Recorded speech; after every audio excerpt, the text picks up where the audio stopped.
See, that girl nighttime routine has been everywhere. And while I love how cute and aesthetic they are, let's be real. Nobody has time to set up a cute bubble bath every single night. At least I don't.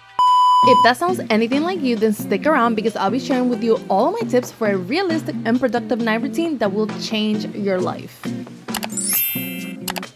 Really quick before we get into our routine, let's talk about why a nighttime routine is even important. I never truly realized how important a nighttime routine was until I started having one. And the truth is that you can have a perfect morning routine, but if you don't have a good night routine, if you don't get enough sleep or you go to sleep like stressed out, your perfect morning routine is not gonna work. I feel like a lot of the time when we get home from work or school, we just wanna like lay down. Then you end up feeling like shit. Wake up with 100 things in your head because you're like, I didn't do that thing that I was supposed to do last night. So really having a good nighttime routine is going to help you be more productive, and I'm going to get into very specific tips on how you can improve your productivity but still get a good night's rest. Ready?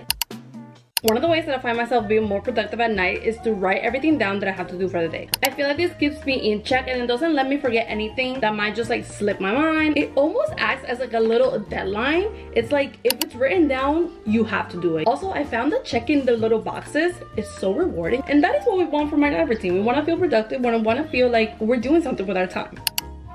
This step might be a little bit controversial, but we're gonna be getting ready for the gym. So basically, working out during the afternoon is gonna give you a little boost of energy. I know it's a drag, but trust me, you're not gonna regret it. You're gonna be like, wow, I came home from work and I went to the gym. That girl behavior.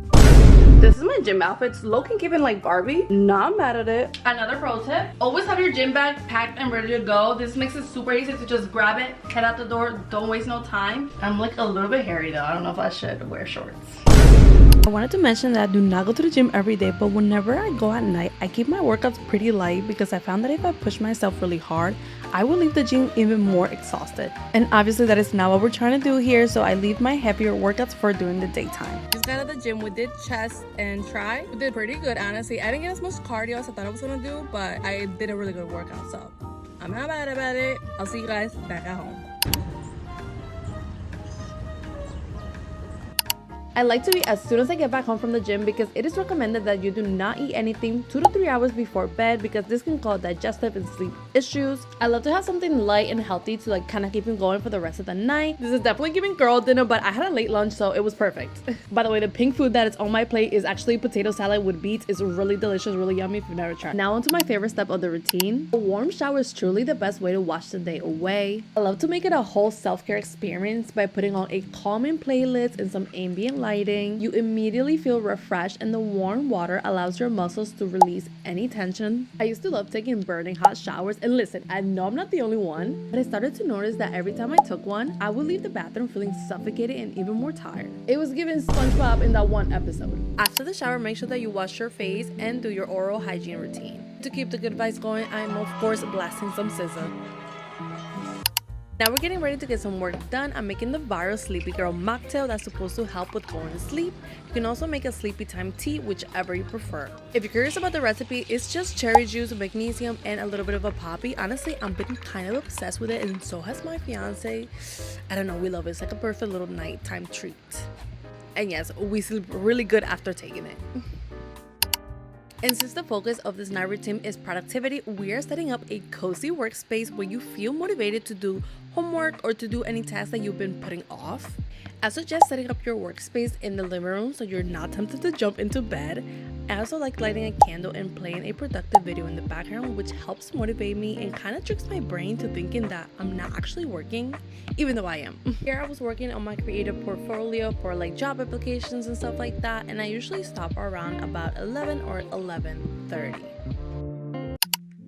Alright guys, now it's time for the actual sleep routine. This is what I do right before going to sleep. I have a few key steps that help me fall asleep even though I was just like on my computer. Like, first thing is lighting. If you didn't know, red light actually releases melatonin on your body, signaling your body that it's time to go to sleep. Lavender is also known for its sleep quality, so I like to put a few drops of lavender oil in my diffuser and just let it work its magic. I'm checking in with my night routine to make sure that I didn't miss anything. I'm gonna briefly plan my day for tomorrow. This is a must step for me. I cannot go to sleep without knowing what I'm doing tomorrow, especially since I work from home and I kind of work on my own. I need to have that clear schedule in my head before I go to sleep, or else I'll be stressed. So I like to take a few minutes and just jot down a couple things that I have to do tomorrow. It doesn't have to be super extensive, but just enough so that I kind of have an idea what I'm doing. If you didn't already know, journaling is just that, girl. It helps you cope with your feelings. It helps get all that brain fog out and into paper so that it's not crowded up in here. I don't do this every single night, but when I do feel a little bit overstressed or like something's on my mind, one of the things that I heard recently is that gratitude and anxiety cannot exist at the same time in our brains. I'm not sure how true that is, but I still swear by journaling. I still swear by expressing gratitude in moments of anxiousness. I recently also just got a little devotional book. I've never done this before. I think that from now on I'm going to be picking this up in addition to my 5-minute journal. Reading has to be one of my favorite steps of my routine because whenever I do not feel sleepy, I pick up a book and not even 10 minutes later, my eyes are falling shut. I always like to keep a book next to me for easy access and usually end up putting it away about 12 a.m. so I can wake up at 8 a.m. the next day and get my full 8 hours of sleep.